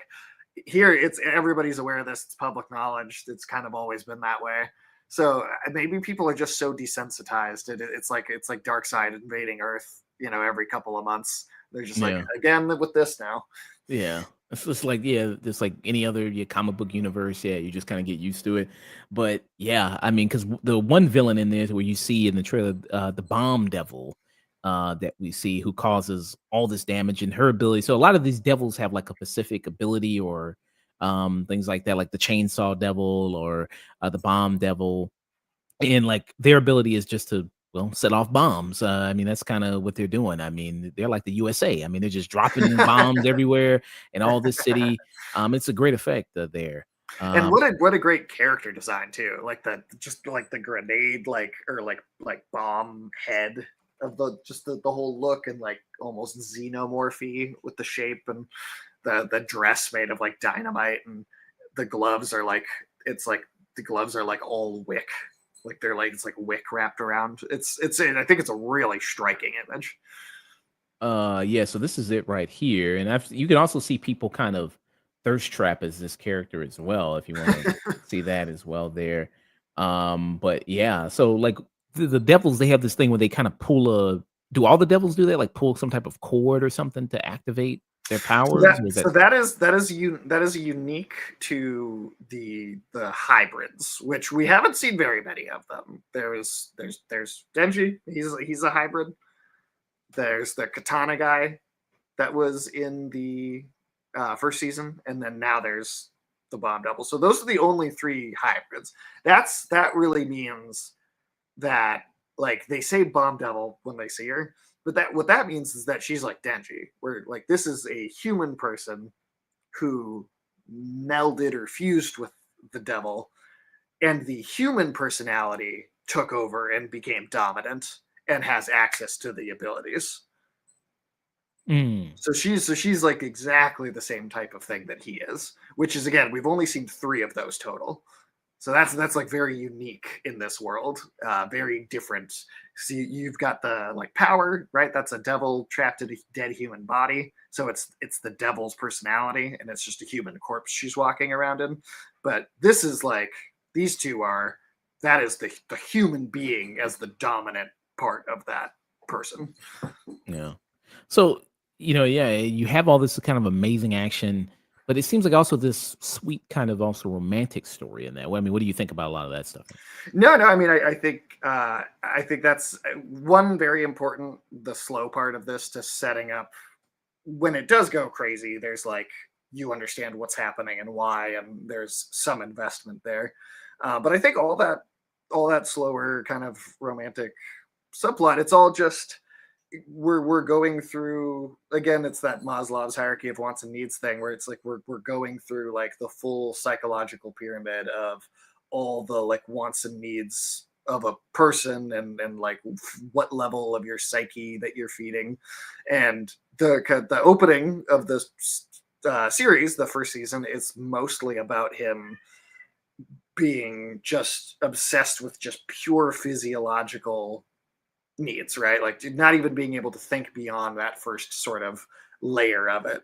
And then this is kind of his first moment where he's stopping and realizing like, oh, maybe there's like a little more to this, or maybe there's like a little more to what the idea of a connection actually is. And he's starting to, I think, ask the question of like, what do I want? But maybe what do I need instead? Like it's like you can see because he's this dumb 16-year-old and he's had no socialization his whole life, right? So he's not good at this. But you're seeing the gears starting to turn in his head that maybe his perspective has been limited and how he understands these human relationships is just not quite what they actually are. Mm, yeah. And it's good to I mean, it's kind of interesting to see that of like I said, I mean, you have this kind of him just wanting that kind of love and connection there, He's desperate. and desperately, yeah, there, and obviously being 16, at the height of kind of those emotions there, and having this woman kind of come into his life who is able to say all the right things and have the perfect type of meet cute that you would want because they first meet when it's raining and then he's in a phone booth and she runs into the phone booth. You know what I For a mean? Like, second during that scene, and I read the manga years ago, but because I watched Companion recently, I was thinking about the meet cute in Companion oh with yeah, the because it seems so perfectly staged. perfectly manufactured, Yeah. something you would tell somebody like, "Oh yeah, we met, this and everything like that." Yeah, so you have that kind of moment in it. And yeah, and I think, it really is that's kind of great to see, you know what I mean, that type of storytelling there, especially for a lot of you think a lot of the audience of young men that's watching this anime there. I think that's it's kind of great to see that for them. Exploring it throughout the rest of it. Um did you have any real weak spots with this movie at all? Um. Gosh, the manga for this is about only like a volume of book that this is adapting, and it's just that very next story arc, and I really liked it reading it the first time, but I think it's something that I've also enjoyed more in hindsight with like more like layers deeper into the series. What'll come in like season 2 and stuff. Um, and to be honest, I think it's even better. This is going to age really well when you come back and think about it after season 2. I don't have too much in the way of complaints. Like, I mean, if you've got epilepsy, don't go see it in the theater. That's like really my harshest criticism here. Did you see it in IMAX or did you see it in I saw it Dolby? in the Dolby Digital with like the super intense sound and I thought because the color I think really popped on that screen. Yeah, oh yeah, when you see the final battle, all the stuff happening, and I mean, the shout out to the animators there with this one. Yeah, I mean, I'm good that their families didn't see them for a few months there because this just really worked really well here. A lot of the gorgeous animation that you see in it, that's pretty fantastic, and like the art, this even when it's not the battle sequences, like the scene where she teaches them how to swim, that's beautifully well done. Yeah, there's a And lot I of very quiet, very like just tender moments in it. Yeah, like the fireworks, like there's a shot of the fireworks that looks really good there. A lot of the great moments like that. Um, the other supporting characters that you kind of see in this, like we mentioned Makima already, but you see some other characters kind of pop up. But really, it seems like it's mostly a Denji and Rinze kind of story there. Yeah, it's primarily that. I think the other thing that gets the most focus that I think has a full sort of setup, build up, payoff is Aki and the Angel Devil, and their kind of very odd dynamic that they develop over the course. I think there's some really good stuff, and that feels like it has, I think, a sort of conclusive evolution to kind of how that starts and ends. I think their conversations are very interesting, and then there's some stuff they do with the idea of there being an angel devil and like kind of people that are God fearing, right? And that fear taking on its own form, and like what the personality of that devil would be. And I think there's a moment between them that's in that third act, kind of right as that third act kicks off, that I think is it's actually, even though it's a smaller moment, and I think it might be easy to lose in the shuffle of everything going on, but I actually think that's one of the strongest moments in the story. And to remind anybody that maybe you watched the first season when it came out and haven't revisited it, Aki, going into this movie, he's just had gotten out of the hospital from the last big fight where he used like this big cursed tool that left him with only 2 years to live at the end of the last season. So like all of his stuff is, I think, especially when you pay attention to it with that in mind, there's this extra level of like contemplativeness that all of his scenes have that I think are really good. Okay. Nice. Yeah.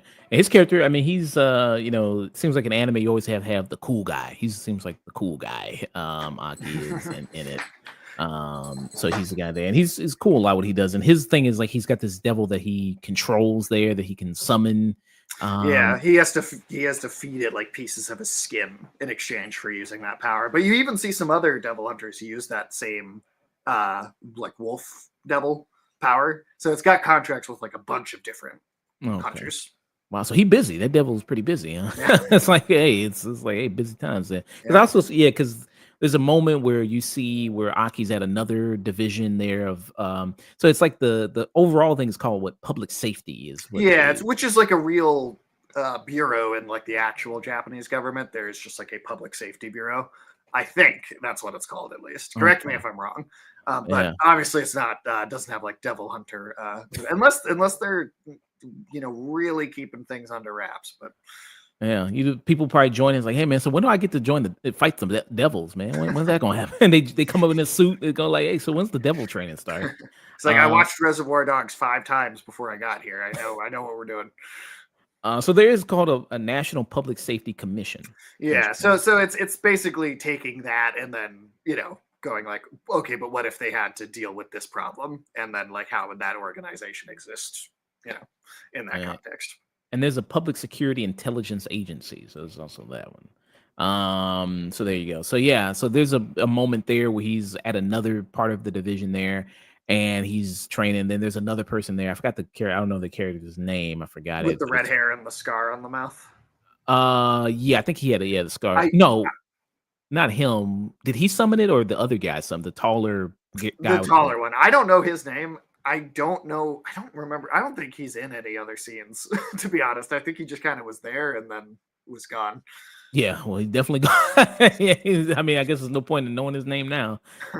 He's definitely gone. So yeah, he's the one that summons the other, the same dragon wolf type creature there that looks like something out of that video game. What was that video game called? Like Okami. Okami. It looks like something out of that.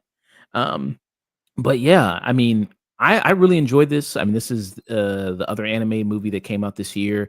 We just reviewed Demon Slayer. We just did that. And I think this, I mean, not to shit on Demon Slayer or anything like that or compare too much both the movies, but I think just think this had a lot more going on for it. And this is shorter too. It's only an hour and like 40 minutes. Demon Slayer was 2 hours and 45 minutes. Right. It's almost half the length with about 100% more plot. Yeah. And this has a lot going on there. And I think it has more kind of better storytelling involved, better pacing involved here. I think both the animations were very good here in both Demon Slayer and this one, but I think the animation here is really such a gorgeous to watch. I was just in awe watching it at the tail end there.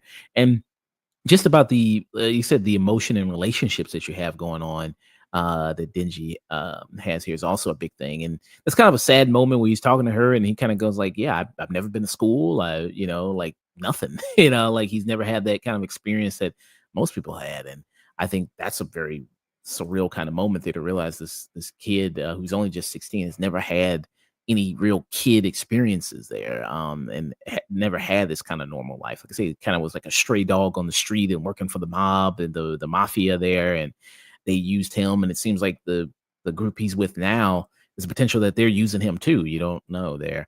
Um, yeah, I love this a lot. I'll see it again. I saw it once. I'll definitely go to the theater to see it again. I give it a high peak there. What about you? I'm gonna go high peak. I was originally prepared to be like, yeah, regular peak, maybe low peak. And part of that's just because as a series, I know where this is going very far ahead of this. There's like 20 books, 21, 22 volumes to right now, and this is just 6 so far. Um, and so I want to say she's like high peak. The animation is pushing it higher too because the animation adds so much to this. Um, but I know it is several layers deeper to go in terms of story and reveals and just how it's going to build the plot.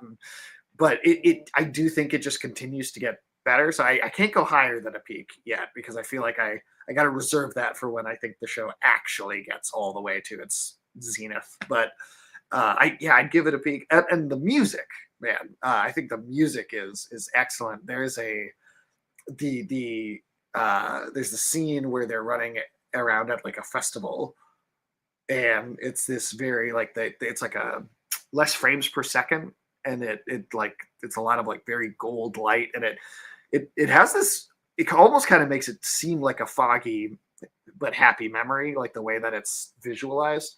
And there's like a very soft piano piece that plays during that whole sequence that I was like, wow, that's just like just amazingly composed music. Yeah, I mean, everything about this I think is just kind of outstanding. Mm, yeah. Yeah, it's pretty amazing. Like I said, like look at this sequence. I mean, that's just yeah. Look at that. I mean, all the work they took into that. I mean, I would say, I mean, I haven't been this impressed by animation since maybe the first Spider Verse, maybe. Yeah, I Um, mean, it's honestly it's kind of up there. yeah. So two high peaks for Chainsaw Man the movie in theaters now. They're already crossed $100 million already. Which is great Um, for this. This is not going to do Demon Slayer numbers. It's just not like that. Just has a bigger, easier time getting in front of like a general audience. There's a certain amount of raunchiness to Chainsaw Man that I think is going to keep it from. It's going to keep it a little bit more in its niche than I think Demon Slayer is able to expand kind of to just like the average moviegoer a little bit more. yeah. And Demon Slayer, so I think it broke the record, right? The highest grossing anime movie of all time. I Animated believe movie? domestically in the United States, it outgrossed Crouching Tiger, Hidden Dragon, and took the lead as the highest grossing foreign film domestically released in the U.S. of all time. Mm. Not worldwide, not like global total. Global total, Neja 2 is the highest grossing animated film for sure. Yeah, that made a billion. But Uh, domestically in the U.S., Demon Slayer beat out Crouching Tiger, Hidden Dragon. It's just the highest grossing foreign film. okay, gotcha. Yeah, because yeah, Ninja 2, I think made like 2 billion or something like that. Yeah, for worldwide, nothing's going to be competing with that for a long time. Yeah. And Demon Slayer, so it made total gross 666. That's a crazy number there for Demon Slayer, man. 1,778,886 for that It total beat gross. Superman at the box office. It'd be Superman. Yeah, people like anime more than Superman. There. I think domestically, did it gross higher than Superman domestically? I don't I think don't know so. about I know domestically overall it did better. overall, but I'm not sure about domestically. Let me see what the domestic box office for Superman was. Demon Slayer had a domestic of 132 million. Okay. So domestically, it crushed Superman crushed it. So it had domestically Yeah. 354 million. Well, better. It's a hometown hero. You better do. Well, there you go. Superman So better do it better. still had a win, you know. Yeah. But man, I definitely just talking about it. I definitely want to see Chainsaw Man again. Just you saw it twice. Yeah, and does it make you want to rewatch the first season at all? Yeah, I'll probably rewatch the first season there. I'll probably rewatch that. When's the second season coming out? It hasn't been like officially announced properly yet, but I'm guessing they'll announce it in the next year or so. I think with Chainsaw Man, they take their time a little bit more than they do with other franchises. There is a sort of unique situation here. Typically, when an anime happens, right, the manga publisher and maybe investors and some, maybe even some independently wealthy. I don't know exactly who all gets to be on it, but usually what happens is with the manga publisher, then they'll do like a committee, and then that committee will put a contract out to the animation studio. Animation studio picks it up, makes the show, right? But the Mappa studio is themselves on the committee that makes the contract for Chainsaw Man. Mappa was like very early, like, we want to adapt this before anyone else even has a chance to. Like, it wasn't being pushed for an adaptation yet, I don't think, but they were like, no, we want to do this. And so they made it happen a little sooner and got involved on that level. So usually those the periods of time that these teams have to make this stuff is so short. Part of that's because there's this committee that's then contracting the studio, and there's these like layers between. But with Chainsaw Man, the animation studio's on that committee to begin with. So like that's why like the first season of Chainsaw Man had a different song and piece of animation for the end credits of every episode in the season. Like that's not something normally you see. Like these production schedules are way too tight for that type of thing. But I think Chainsaw Man is kind of a special treatment passion project. Okay. So it might take a little longer than most other shows to get that season 2 announcement, but you can be damn sure it'll be worth it when it happens. Yeah. I think Chainsaw Man might be new favorite anime right now. I think it's my favorite out of everything currently airing. Yeah, out there. So that was our thoughts. Chainsaw Man the movie. All right. That was it. We'll be heading out of here. Thank you so much, Sage. Yeah. Very much appreciate it. I think I'm gonna raid good old cat named Whitney right there. She's on doing some crochet there. You know how to crochet? I do not know how to crochet. Oh, okay. So yeah, she's doing some crochet there. We'll be back. I'll be back there. I'll be back Friday with Dusk, and we'll be doing a lot of movies there. We're doing After the Hunt. We'll be doing Good Fortune. We'll be doing Shelby Oaks. We're doing Begonia there as well. Springsteen, that movie. So we're doing a lot of stuff there. Sage, let people know what they can find. What you got going on? What you got coming up next? All that good stuff. Yeah, you can find me over at Rated M for Your Maturity on Twitch, YouTube, Twitter, all under the same name. Where you usually do stream every Tuesday about 2:30 p.m. Central Standard Time. We actually had to pause our Doom because there's a huge bug that got introduced in an update, and so we had to literally just put it on ice again. But we're working on Metal Gear Solid 3 now, that Snake Eater Delta remake that just came out recently, and I'm the only one that's like super familiar with Metal Gear, so it's interesting to get everybody's reaction to how weird and over the top and bizarre it is. So that's been pretty entertaining. You can also now buy my book. Me and Ulysses wrote A Red Age. It's a science fantasy paleo satire war epic. Animal Farm meets Warhammer 40k. Austin Powers meets The Foundation. It's weird, but it's unique. I'll give it that. And your link is finally in your bio there. It is. I made sure to put it up.